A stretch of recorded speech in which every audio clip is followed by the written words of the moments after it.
students, a very warm welcome to today's session. I hope all of you are doing absolutely fine and ready to begin with today's session. तो आज के session में CLAT 2025 related एक हम बहुत ही important aspect deal करने वाले हैं which is related to your preference list. Result आ चुका है, बच्चों के रैंक्स उनको पता है. अब नेक्स्ट स्टेप उनको जो करना है वो है उनको अपनी कॉलेज की प्रेफरेंस लिस्ट चूज करनी है. तो उसी से रिलेटेड ही मैं आप सबके साथ आज डिटेल शेयर करूंगी कि किस सीक्वेंस में आपको आपकी कॉलेज की प्रेफरेंस लिस्ट चूज करनी चाहिए. Before I begin with that, I have some genuine concerns जो बार बार बच्चों का टेलीग्राम पर भी मैसेज आ रहा है या पर्सनली भी मुझे मैसेजेस आ रहे हैं या क्लासेस में भी बच्चों ने बहुत बार पूछा कि मैम पेपर में जो रिजल्ट आया है उसमें कुछ डिस्क्रिपेंसीज है. हमने जो स्कोर हमारा एक्सपेक्टेड था उससे कम स्कोर आया है.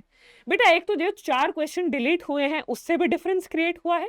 हाँ, there may be minor discrepancies, but what I would suggest to all the students कि बेटा वो क्लैट का जो रिजल्ट आना था, क्लैट का जो आउटकम आना था, even if it is not up to your expectations, even if it is not up to your desires, अब उस चीज पर आपको स्टक नहीं करना चाहिए. आपको एक कदम आगे बढ़ना चाहिए.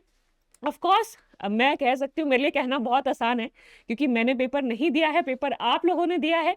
आप लोगों को, बहुत सारे बच्चों को जिनका डिजायर्ड स्कोर नहीं मिला, डिजायर्ड रैंक नहीं मिला, वो बहुत डिसहार्टन भी होंगे और होना लाजमी भी है.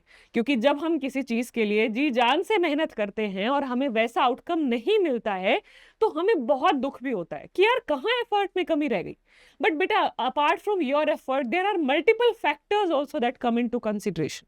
तो ये एक paper is not going to be the deciding factor for your life. What I would suggest to all the students out of my personal experience, मैंने भी बहुत सारे कॉम्पिटिटिव एग्जाम्स दिए हैं.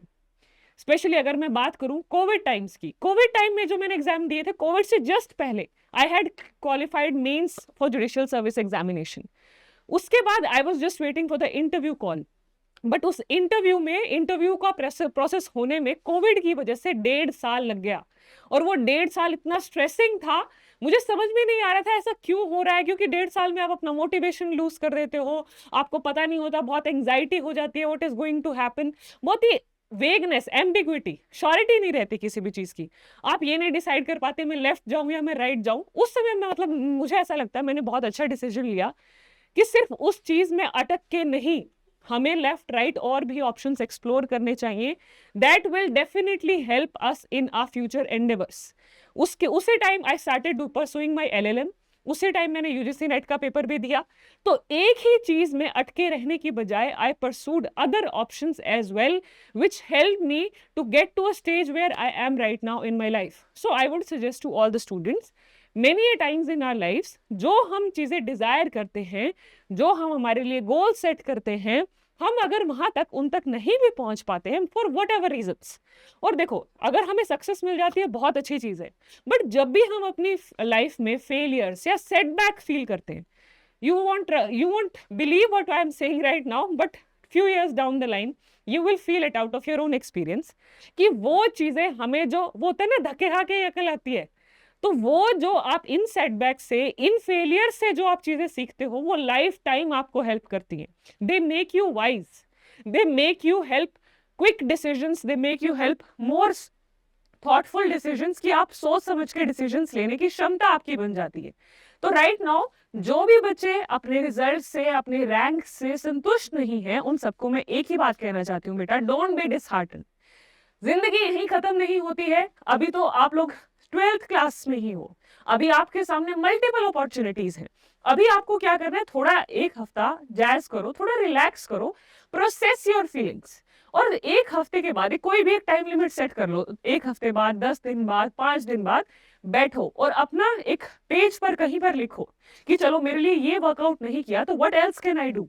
अगर मुझे लॉ ही करना है तो मेरे सामने और कौन कौन से एग्जामिनेशंस ओपन है अभी जो मैं दे सकती हूँ, उनके बारे में पढ़ो कि क्या पेपर फॉर्मेट है उन पेपर्स का. जैसे बहुत सारे बच्चे अभी स्लैट भी दे रहे होंगे, एमएचसीईटी का एग्जाम दे रहे होंगे, या कई बच्चे अपनी स्टेट स्पेसिफिक लॉ यूनिवर्सिटीज पर भी फोकस करने वाले हैं. तो मेरा सजेशन आप सभी से यही होगा कि एक हफ्ते बाद थोड़ा सा रिलैक्स करके सिट, शांति में, बिल्कुल शांत मन से एक पेज पर नोट डाउन करो कि what is going to be the road map ahead. Don't get stuck in this phase only. इसी फेज में अटके मत रहना. अपने थॉट्स को, अपने आइडियाज को पेन डाउन करो, देखना बहुत ज्यादा रिलैक्स्ड आपको फील होगा, बहुत ज्यादा काम आप सबको फील होगा। अपने थॉट्स को पेन डाउन करो और आगे की स्ट्रैटेजी ले डाउन करो उस पर, ठीक है जी।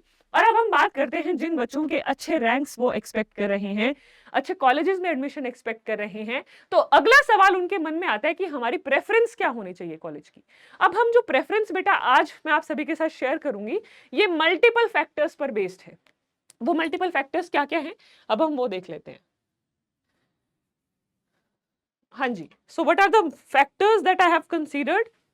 तो सबसे पहले तो स्टूडेंट्स एक्सपीरियंस, जो हमारे पहले स्टूडेंट्स अलग अलग एनएलयूज में गए हैं, उनका इन पर्टिकुलर कॉलेजेस में क्या एक्सपीरियंस रहा है, इंफ्रास्ट्रक्चर कैसा है, फैकल्टीज कैसे हैं, उसके बेसिस पर ये प्रेफरेंस लिस्ट डिजाइन की गई है। स्टूडेंट्स के एक्सपीरियंस के बाद आता है प्लेसमेंट्स, जो बहुत ही इंपॉर्टेंट फैक्टर है, ठीक है जी। प्लेसमेंट्स को भी इसमें कंसीडर किया गया है। फिर सब्जेक्ट्स ऑफर्ड, फैकल्टीज जो आपको पढ़ाने वाले हैं, वो टीचर्स कैसे हैं, ये सब स्टूडेंट फीडबैक के बेसिस पर ये इंफॉर्मेशन सॉर्ट की गई है। एंड मोस्ट इंपॉर्टेंटली जहां पर ये सारे फैक्टर्स कंसीडर किए जाते हैं, एनआईआरएफ रैंकिंग को भी कहीं ना कहीं इस प्रेफरेंस लिस्ट को डिजाइन करने में उसकी मदद भी ली गई है। Now without any further ado let us quickly move to the preference list, ठीक है जी। चलो, तो सबसे पहले है बेटा आपका एनएलएसआईयू बैंगलोर, ठीक है। ये फर्स्ट रैंक पर है आपकी प्रेफरेंस लिस्ट में। If you are scoring good marks, ये आपकी प्रेफरेंस लिस्ट में फर्स्ट पर होना चाहिए। फिर उसके बाद है आपका NALSAR Hyderabad, this should be second on your preference list, ठीक है। क्योंकि अगर हम इंफ्रास्ट्रक्चर की बात करें, प्लेसमेंट्स की बात करें, फैकल्टी इंफ्रास्ट्रक्चर की बात करें, this is one of the best colleges, ठीक है। एनआईआरएफ रैंकिंग में भी इसकी रैंकिंग लॉ की फील्ड में बहुत अच्छी है, ठीक है। उसके बाद जी अगर हम बात करें तो आपका है थर्ड नंबर पर एनएलयू जोधपुर। अगेन जो मैंने आपको इनिशियली अभी पिछली से पिछली स्लाइड में बताया, कौन कौन से फैक्टर्स हमने कंसीडर किए हैं, मल्टीपल फैक्टर्स की कंसीडरेशन के बाद बड़े ध्यान से, बड़े थॉट के साथ ये प्रेफरेंस लिस्ट क्रिएट की गई है। उसके बाद है आपका West Bengal National university of Juridical Sciences Kolkata, ये आपका फोर्थ नंबर पर है, प्रेफरेंस लिस्ट में फोर्थ पर होना चाहिए। फिर है National law University Bhopal. After that we have Gujarat national law University Gandhinagar. Okay, before I proceed further, बहुत सारे बच्चों का टेलीग्राम पर या अलग अलग चैनल्स पर यह भी डाउट रहा है कि मैम हमारा ईडब्ल्यूएस कैटेगरी में ये रैंक है, तो क्या मेरा डिजायर्ड एनएलयू में एडमिशन हो पाएगा या नहीं हो पाएगा। बेटा जब भी आप कैटेगरी बेसिस पर एडमिशन की बात कर रहे हो, चाहे वो ओबीसी कैटेगरी है, चाहे वो आपका ओबीसी का रैंक है, चाहे वो आपका ईडब्ल्यूएस का रैंक है, उसमें दो चीजें इंपॉर्टेंट है। पहली चीज तो आप कौन से कॉलेज को टारगेट कर रहे हो, ठीक है। दूसरा, जिस कॉलेज को आप टारगेट कर रहे हो, क्या वहां का आपके पास डोमिसाइल है, क्या स्टेट कोटा है आपके पास। अगर आपके पास स्टेट कोटा होगा तो आपका जो रैंक है, ईडब्ल्यूएस का रैंक है, ओबीसी का रैंक है, that will definitely help you to secure a good seat. But अगर आपके पास स्टेट डोमिसाइल नहीं है और उस कॉलेज में आप एडमिशन लेना चाहते हो, तो आप प्रेफरेंस पीछे होगे। पहले किस बच्चे को प्रेफरेंस दी जाएगी, जो वहां के डोमिसाइल है। तो मल्टीपल फैक्टर्स पर ये कैटेगरी का जो रैंक है, it will not always ensure that you are going to get admission.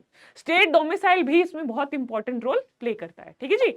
चलो, सेवेंथ है हमारा Maharashtra national law university Mumbai, then doctor Ram Manohar Lohia national law university Lucknow, then we have Rajiv Gandhi national law university in Punjab, Hidayatullah national law university in Raipur, फिर हमारा national law university Odisha that is in Cuttack, national university of advanced legal studies in Kochi, Chanakya national law university in Patna, Gujarat national law university Silvassa campus, then national university of study research in law in Ranchi, then doctor B R Ambedkar national law university in Sonipat, it is on the 16th rank, ठीक है।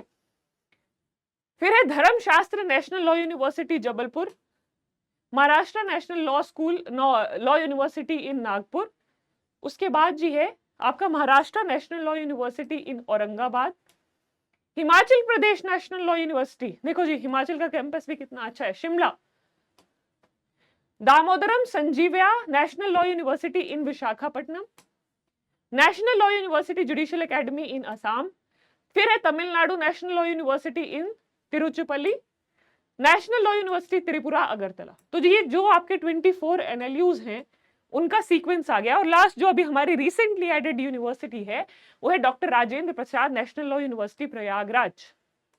ठीक है जी। Then we have India international university of legal education and research in Goa, and that is all. ठीक है जी। ये आप लोगों का सीक्वेंस होना चाहिए for the preference list for your CLAT 2025। अब एक और चीज है, बहुत सारे बच्चों को ये कंसर्न रहता है मेरा EWS में ये रैंक आया है, मेरा SC ST OBC में ये रैंक आया है, मेरा एडमिशन होगा या नहीं। तो आप लोगों को I will tell you a website, वहां पर आप जाकर देखो क्लैट 2024 कंसोर्शियम of NLUs